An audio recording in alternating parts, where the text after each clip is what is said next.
I think to the government, when they say business, they mean KPMG thinks it's just not the number of businesses that would count as large businesses in the Jewellery Quarter. I think would be zero.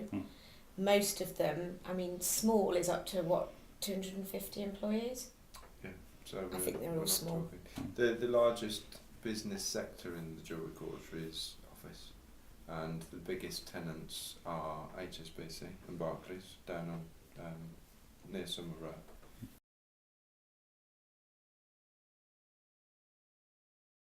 Yeah, because our boundaries are really what people think of as the Jewellery Quarter tends to gravitate to certain areas. So St Paul's Square, where the clock is, and the intersection of retail strips essentially.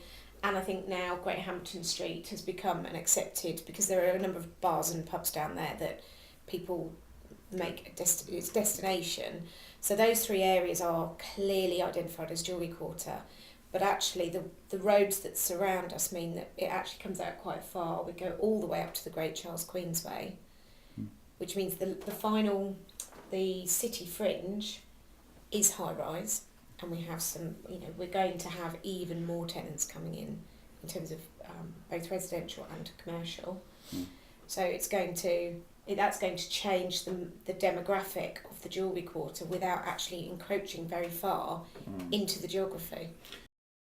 We've got a fairly defined boundary because of the roads. So what the traditional heart of the Jewellery Quarter is one thing, but the geographical Jewellery Quarter, or places that regard themselves as Jewellery Quarter, is pretty much defined by Great Charles Queensway, Constitution Hill up to Great Hampton Street, then around Icknield Street on the middle way to Spring Hill, and then back down Sandpits and Parade up to Paradise Circus. So that's our they're our borders, traditional borders. The neighbourhood plan area is spilled out beyond those very slightly over the other side of Great Hampton Street and back a block. So just to make sure that we capture both sides of Great Hampton Street in the plans for that. The only when we went out for when the city put us out for public consultation on the designation of an area, there were a few, I don't know whether there were objections or comments raised, and there were only a few, and one of them was, I think it was a case of, we'd rather not have a neighbourhood plan, but if you're going to have a neighbourhood plan, please just tweak the border slightly to include this little strip of land, which is known as Crimean Gardens on Sandpits, and that was, we'd unwittingly not included that, or it was in that where the red line was. We'd drawn a wobbly red line, I think. Yeah, it was full clarity, this is inside the neighbourhood plan area. Interestingly, I think the city wished we'd gone very slightly larger on the northeast side of the Jewellery Quarter, so instead of going one block back from Great Hampton Street, we've gone two, because they're two industrial blocks, and then it becomes a residential area, which is a shame. I mean, if we didn't know that before.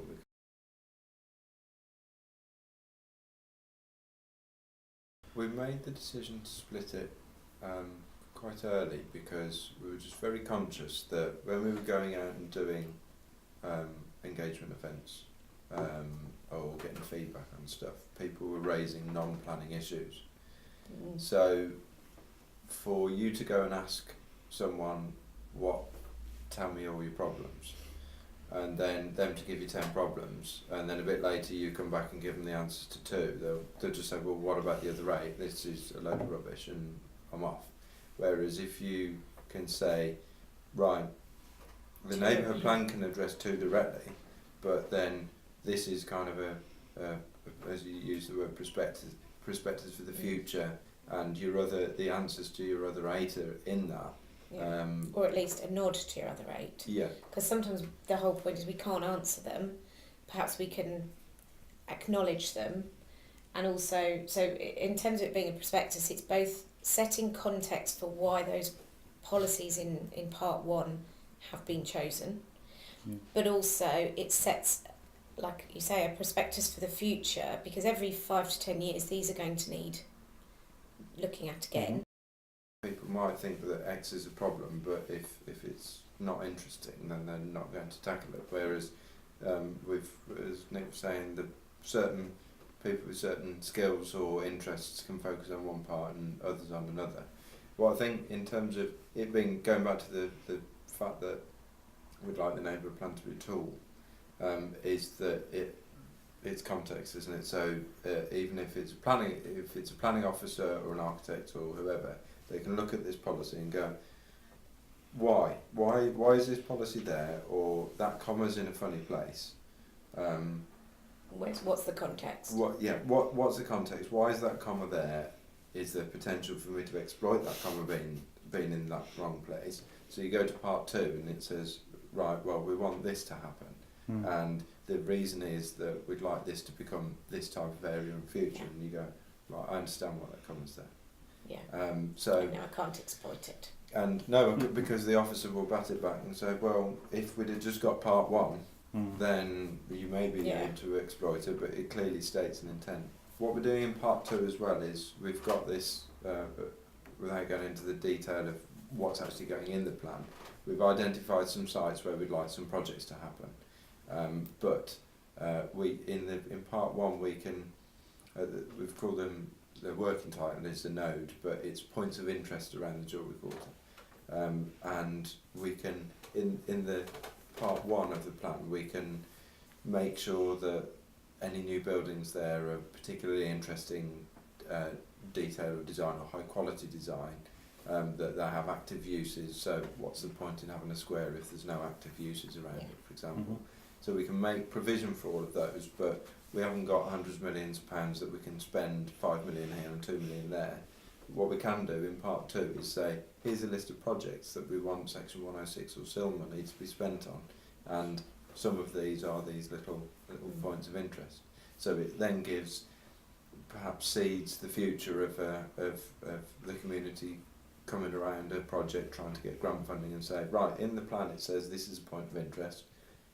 We'd now like to put a piece of public art and some nice lighting, some improved public realm there, and it's going to cost 250 grand, and that's what we'd like to spend the sale money on.